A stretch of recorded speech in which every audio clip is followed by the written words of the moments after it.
Hi guys, Samantha here from Lone Crow Adventures, the channel where we talk about all things camping, hiking, and backpacking. Today I'm going to introduce you to the Aluft series of backpacking pillows made by Trekology. These puppies are going to change the way you sleep on trail. I can guarantee it. Let's go.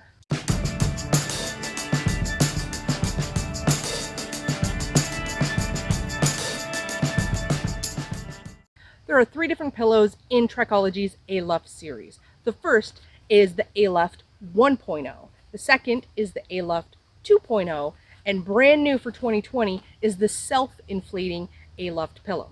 So we're going to break down these pillows, go through the pros and the cons, and this way you can be better prepared to pick the pillow that suits you best. So let's start off with the Aluft 1.0. This has been my favorite backpacking pillow for the past 2 years. I even compared this pillow head to head with some big name brands, and this pillow won in terms of economy value, in terms of comfort, and in terms of weight.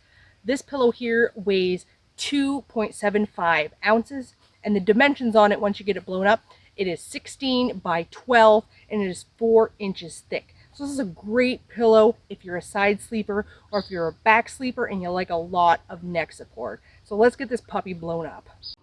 One of the most unique features of this pillow is the valve. It has a little click button which allows for on-the-go adjustments, so you can fully inflate the pillow, and then once you put your head on it, you can just kind of click it a little bit to release some air, click it again to lock it, and then reseal it with this rubber seal.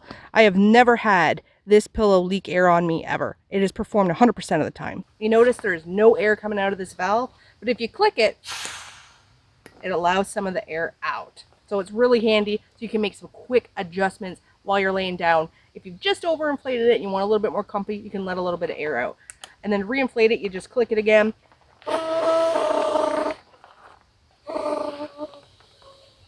And blow it up, and then just close this seal.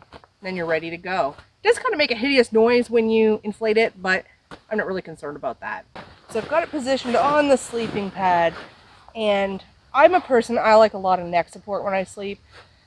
I usually fall asleep on my back, and then just right before I roll into a deep sleep, I turn over, and then I roll onto my side. And what I really appreciate about this pillow is that 4-inch thickness. It really keeps my shoulder girdle in a nice position and keeps my neck nice and anatomically aligned. So this way you don't wake up with a kinky or a stiff neck. The only problem I've ever had with this pillow is that when you go to roll over, you do kind of have to grab the pillow.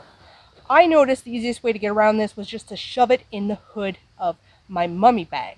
But that was the only downside to this pillow, was that it does kind of slide around on your mat. So if you have a mummy bag, just shove it right into the hood and it'll stay with you all night long. Now, Trekology listened to their consumer feedback, which is a great feature I love in a company. This pillow, the Aluft 1.0, was reviewed on many popular backpacking channels, and it honestly, over the last 2 years, has been one of the #1 selling pieces of budget backpacking gear on Amazon. And that's just because it's so comfortable, it works well, and it's so reliable.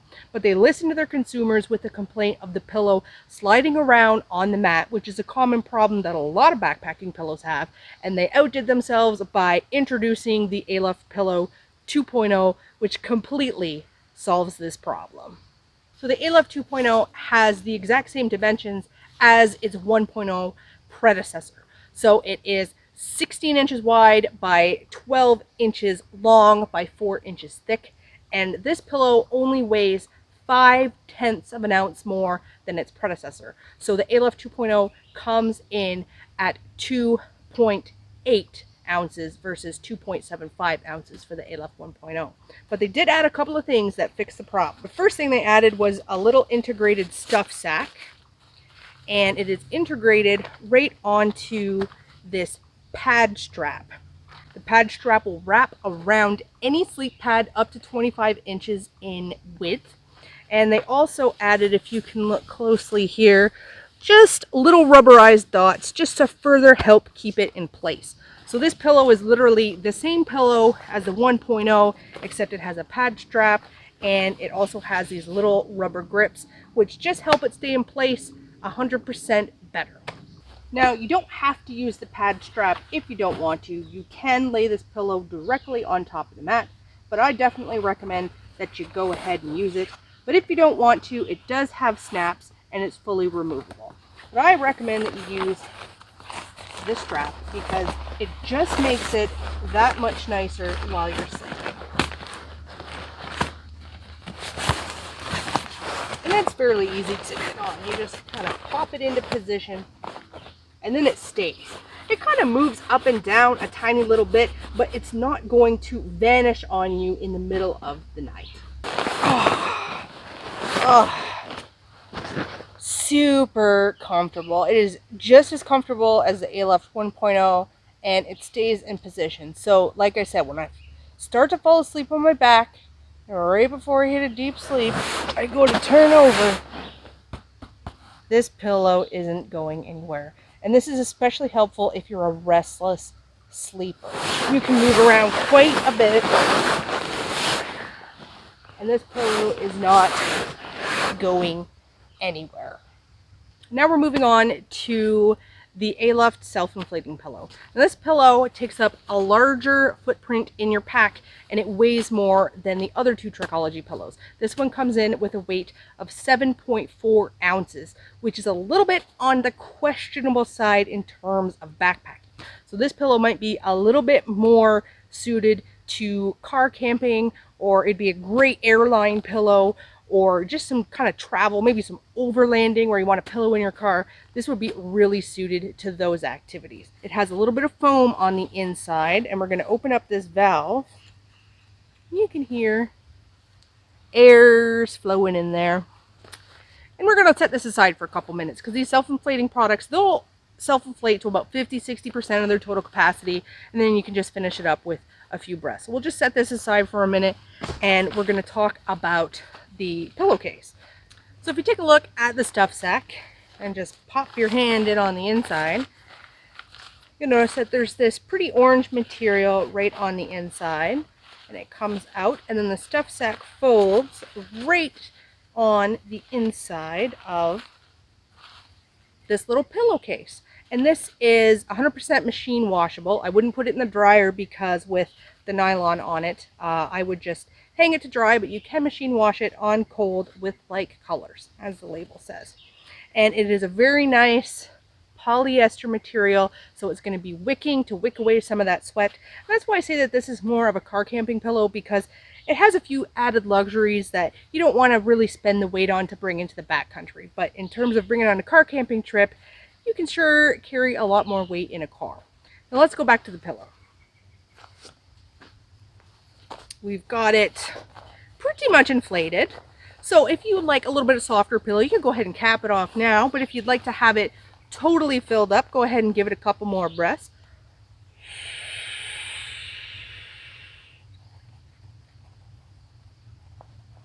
Actually, about one breath is all you need. And you'll notice this pillow, it is 15 inches wide by 10 inches long, and it says that it's 4 inches thick, but I did notice that I didn't feel that this pillow offered as much neck support as the Aluft 1.0 or 2.0 did. But this is a great pillow, especially if you're one of those people that's an under the arm sleeper, you know, where you like to put your arm under your pillow and kind of snuggle with your pillow. The shape of this pillow works really, really good for that if you're a person that likes to sleep like that. And then we can just put the pillowcase on. I like to put the little sack on the bottom of the pillow. It just slides in there nice and easy. Comes right on and over. And I like to leave the valve exposed on the outside because this pillowcase doesn't close, but it fully goes inside. But just in case once you're laying down, if you find that you overinflated a little bit, you can kind of crank that valve open a bit and adjust the air. So I like to keep the valve on this side of the pillow. It's very comfortable as I'm resting here on my back. If I go ahead and I flip on over to my side, it's got nice little baffles that cradle my face, and it feels really good. A lot of people find this position really comfortable. A lot of people don't like a really, really elevated pillow. So if that's you, this pillow could be a good option for you. Out of the 3 pillows in the Aluft series, I am switching over to the Aluft 2.0 with the strap for my 2020 backpacking season. And it couldn't come at more of a perfect time. I'm actually switching over to a quilt setup instead of my mummy bag. And I was wondering what I was going to do using the 1.0 because I wasn't going to have that mummy hood to help stabilize that pillow in place. But now that I've got this one with the strap, that totally is going to work great with my quilt setup. I hope that you guys have a better understanding of what the differences are between the pillows in the Trekology Aluft series, and hopefully you've been able to find a backpacking pillow that suits your needs. If you haven't hit that subscribe button, what are you waiting for? Go ahead and do it now. We've got some great stuff on this channel. And we're starting to introduce some merch. I'm going to put the link in the description below if you want to go check that out. We have some t-shirts with the Lone Crow Adventures logo on them, as well as some other great designs that I have designed all around camping, hiking, and backpacking. So get out there, love the outdoors, and we'll see you guys on the next one.